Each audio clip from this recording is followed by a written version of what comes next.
టాలీవుడ్ సినీ ఇండస్ట్రీలో ముఖ్యంగా 2024 ఏపీలో జరిగిన సార్వత్రిక ఎన్నికల సమయంలో జరిగిన రచ్చ ఇప్పటికీ కొనసాగుతోందని చెప్పాలి.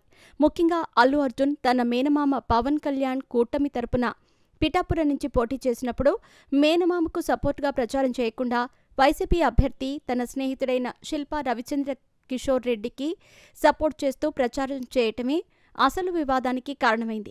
ఇక అప్పట్నుంచి అల్లు వర్సెస్ మెగా అన్నట్టు అభిమానులు కూడా సోషల్ మీడియాలో ట్రోల్స్ చేసుకుంటున్నారు.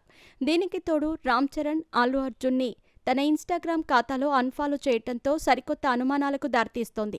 ఇలాంటి సమయంలో విశ్వక్సేన్తో కలిసి లైలా సినిమాలో హీరోయిన్గా నటిస్తున్న ఆకాంక్ష శర్మ అల్లు అర్జున్ పేరెత్తడంతో ఈ విషయం కాస్త సంచలనంగా మారింది. ఇక అసలు విషయంలోకి వెళితే రామ్ నారాయణ్ దర్శకత్వంలో యంగ్ ప్రొడ్యూసర్ సాహు గారపాటి నిర్మాణంలో వస్తున్న చిత్రం లైలా. ఇందులో తొలిసారి మాస్కా దాస్ విశ్వక్సేన్ లేడీ గెటప్లో నటిస్తున్నారు. ఇప్పటికే ఈ సినిమా నుంచి విడుదలైన పాటలు, పోస్టర్, టీజర్, ట్రైలర్ అన్నీ కూడా ప్రేక్షకులను విపరీతంగా ఆకట్టుకున్నాయి. దీనికి తోడు ఈ సినిమాకి సెన్సార్ సభ్యులు ఏ సర్టిఫికేట్ జారీ చేయడంతో కేవలం 18+ వాళ్లు మాత్రమే సినిమా చూసే అవకాశం ఉంటుంది అన్నట్లుగా కూడా వార్తలు వినిపిస్తున్నాయి.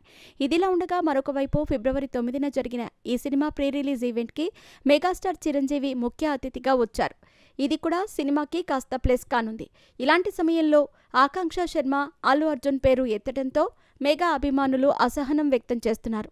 అసలు విషయంలోకి వెళితే సినిమా ఫిబ్రవరి 14వ తేదీన ప్రేక్షకుల ముందుకు రానుంది. ఈ నేపథ్యంలోనే తన వంతుగా హీరోయిన్ ఆకాంక్ష శర్మ కూడా ప్రమోషన్స్లో భాగంగా ఒక యూట్యూబ్ ఛానల్కు ఇంటర్వ్యూ ఇచ్చింది. అందులో భాగంగానే సినిమాలో తన క్యారెక్టర్ గురించి తెలియచేసిన ఆకాంక్ష చివరలో ర్యాపిడ్ ఫైర్ నిర్వహించగా అల్లు అర్జున్ గురించి కామెంట్లు చేసింది. ర్యాపిడ్ ఫైర్లో భాగంగా సౌత్, నార్త్కు సంబంధించిన హీరోల గురించి ఒక్క మాటలో చెప్పాలని యాంకర్ అడగ్గా ఆకాంక్ష శర్మ ఒక్కొక్కరి గురించి చెప్పుకుంటూ వచ్చింది. అందులో భాగంగానే అల్లు అర్జున్ పేరు చెప్పగానే గ్రేట్ డాన్సర్ అని చెప్పిన ఆమె ఆ తర్వాత పుష్ప తగ్గేదేలే అంటూ కామెంట్ చేసింది. ఆ తర్వాత రామ్ చరణ్ కూడా గొప్ప డాన్సర్ అని చెప్పింది. ఇక ఈ నేపథ్యంలోనే మెగా అభిమానులు దీనిపై ట్రోల్స్ చేస్తున్నారు. అంటే రామ్ చరణ్ కంటే కూడా అల్లు అర్జున్ గొప్పోడా అంటూ విమర్శలు గుప్పిస్తున్నట్టు తెలుస్తోంది. ఏది ఏమైనా ర్యాపిడ్ ఫైర్ ఈమె కొంప ముంచేలా ఉందని నెటిజన్లు కామెంట్లు చేస్తూ ఉండటం గమనార్హం.